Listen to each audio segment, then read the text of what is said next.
Welcome to Rudra cooking. இன்றைக்கி நம்ம சேனலில் கீரையை வச்சு ஒரு பொரியல் செய்ய போகிறேன்.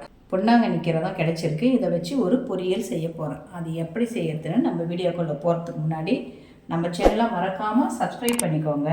அந்த பக்கத்தில் இருக்கிற பெல் ஐக்கானையும் ப்ரெஸ் பண்ணிவிடுங்க. இந்த கீரை பொரியல் பார்த்துட்டு நீங்களும் செஞ்சு சாப்பிட்டு ரொம்ப ரொம்ப சந்தோஷமாக இருங்க. வாங்க வீடியோக்குள்ளே போகலாம்.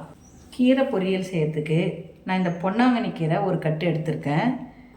ஒரு 2-3 டீஸ்பூன் தேங்காய் துருவல், பூண்டு பல் கொஞ்சம், ஒரு 3 வெங்காயம் சின்ன பொடியாக கட் பண்ணது, ஒரு 6 காஞ்ச மிளகாய். இதை வச்சு தான் இப்போ நம்ம கீரை பொரியல் செய்ய போகிறோம். வானல் வச்சுருக்கேன். அதில் 2 ஸ்பூன் எண்ணெய் வச்சுருக்கேன். கொஞ்சம் கடுகு போட்டுக்கலாம். கடுகு பொரிஞ்சதுமே சின்ன சின்னதாக கட் பண்ணியிருக்கிற வெங்காயத்தையும் அது கூட நம்ம சேர்த்துக்கணும்.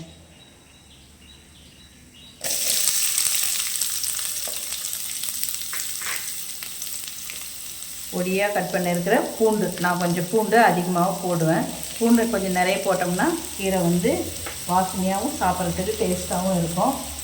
இப்போ இதை கொஞ்சம் நம்ம பொன்னிறமாக வறுத்துக்கலாம். அப்படியே இது கூட நம்ம கொஞ்சம் காஞ்ச மிளகாய் எடுத்து வச்சுருக்கோம், அதையும் சேர்த்துக்கலாம். பச்சை மிளகாய் தேவைப்படுறவங்க பச்சை மிளகாய் போட்டுக்கலாம். நான் காஞ்ச மிளகாய் தான் சேர்த்துக்கிட்டேன். இப்போ இது எல்லாத்தையும் சேர்த்து கொஞ்சம் நல்லா வதக்கி எடுத்துக்கலாம். இது வதங்கிடுச்சு. இப்போ அது கூட நம்ம உப்பு சேர்த்துக்கலாம். நான் 1 ஸ்பூன் உப்பு போட்டிருக்கேன்.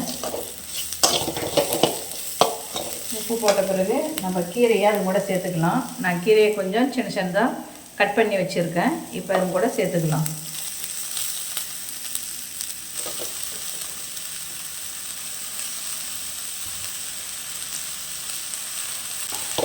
சேர்த்து அப்படியே வதக்கிக்கலாம். தண்ணி சேர்க்க வேண்டாம், தேவைப்பட்டால் சேர்த்துக்கலாம். நம்ம இப்போ முதல்ல நல்லா வதக்கலாம். ஏன்னா கீரையிலே தண்ணி இருக்குது இல்லையா, அதனால் நம்ம கீரையை நல்லா வதக்கிட்டு தேவைப்பட்டால் அதுக்கப்புறம் நம்ம சேர்த்துக்கலாம்.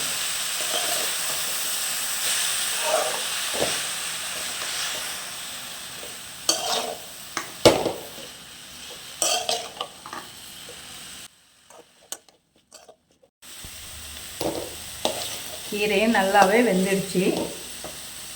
பாருங்கள் எவ்வளோ கீரை போட்டோம், எவ்வளோ ஆயிடுச்சு. இவ்வளோ கொஞ்சமாக தான் ஆகும். இப்போ நான் இது கூட தேங்காய் சேர்த்துக்கிறேன். உங்களுக்கு விருப்பப்பட்டால் மட்டும் தேங்காய் சேர்த்துக்கோங்க, இல்லை அப்படியே கூட சாப்பிட்லாம். நான் இந்த பவுலில் ஒரு 3 டீஸ்பூன் இருக்கிற மாதிரி தேங்காய் துருவல் சேர்த்துட்டு இருக்கேன். அவ்வளோதான், கீரை பொரியல் ரெடி ஆயிடுச்சு. இது சாதத்து கூட தொட்டுக்கணும், பிசைஞ்சிக்கணும், சாப்பிட்லாம். கூட ரசம் இருந்துட்டால் சூப்பராக இருக்கும். இந்த கீரை பொரியல் ரசம் சாதம் செம்மையாக இருக்கும். நீங்களே இந்த வீட்டில் ட்ரை பண்ணுங்கள். பொன்னாங்கண்ணி கீரை பொரியல் ரெடி ஆயிடுச்சு. வீட்டில் நீங்களும் இதை ட்ரை பண்ணி பாருங்கள். மறக்காமல் நம்ம சேனலை சப்ஸ்கிரைப் பண்ணிக்கோங்க. சமையல் பண்ணுங்கள். ரொம்ப ரொம்ப சந்தோஷமாக இருங்க. உங்கள் ஃபேமிலி அண்டு ஃப்ரெண்ட்ஸுக்கு ஷேர் பண்ணுங்கள். நன்றி, வணக்கம்.